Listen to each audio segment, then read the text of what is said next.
Assalamualaikum warahmatullahi wabarakatuh dan salam sejahtera. Anda sedang mendengar podcast khas daripada Sekolah Kebangsaan Sultan Omar sempena lawatan penanda aras Microsoft Showcase School. Saya Aisyah, moderator anda pada hari ini.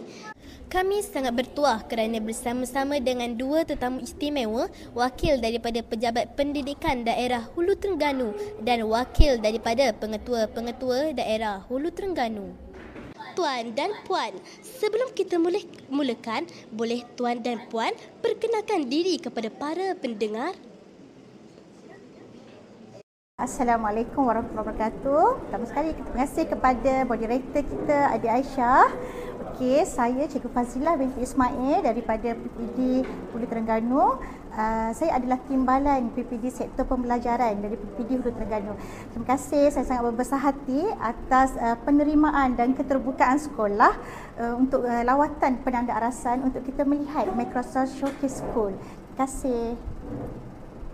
Okay, Assalamualaikum warahmatullahi wabarakatuh. Saya Megat Abdul Karim, Elias Rosmadi Megat Hussein, Pengetua SMK Ajil Hulu Terengganu. Terima kasih kerana dapat bersama pada hari ini.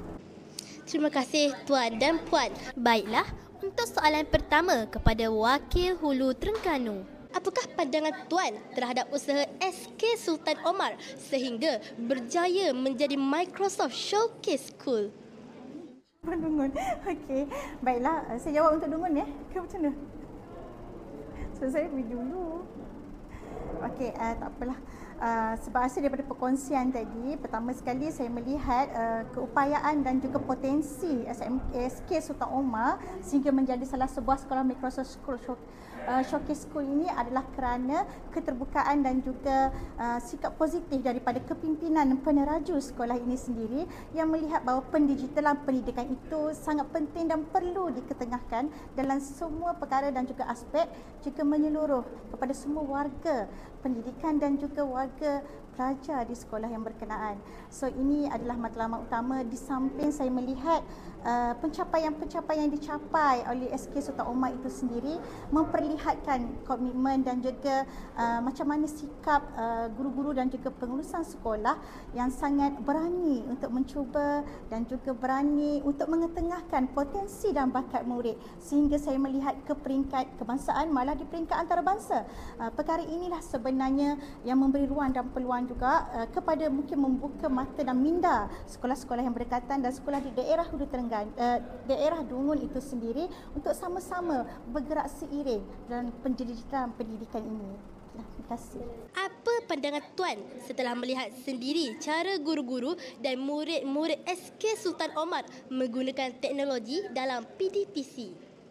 Okey, alhamdulillah apabila kita berjalan melihat suasana yang berlaku di SK Sultan Omar ini, kita melihat suatu gambaran manifestasi daripada kepimpinan digital yang telah ditunjukkan di sini, di mana anak-anak murid di sini telah berjaya mempraktikkan segala teknologi yang ada di sini, dan ini merupakan satu perkara yang sangat sangat diharapkanlah sebagai kepimpinan digital di sekolah. Memang inilah yang kita nak bangunkan di sekolah, hasil daripada kesungguhan yang telah ditunjukkan oleh kepimpinan dan para guru di sini. Jadi saya mengucapkan syabas dan tahniah kepada anak-anak di sini kerana dapat menyahut segala apa yang telah dihasratkan oleh pihak sekolah. Terima kasih. Betul tu Tuan, saya sendiri sebagai murid pun rasa lebih seronok bila belajar menggunakan alat digital ini.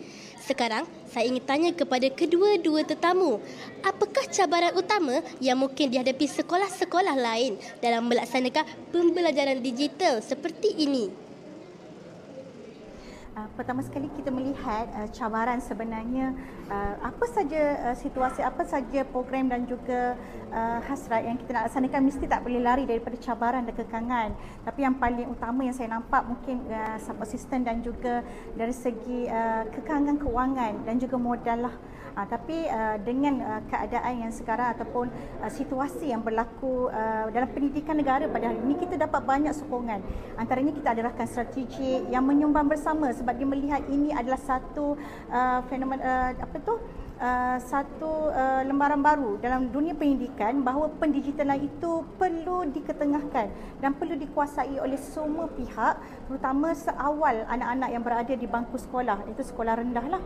Okey, dan seterusnya dari segi kekangan, dari segi modal keuangan ini juga sebenarnya mungkinlah kita akan dapat dengan kerjasama sebagaimana yang dimaklumkan tadi dalam semua pihak, termasuklah PIBKS sebenarnya, PIBG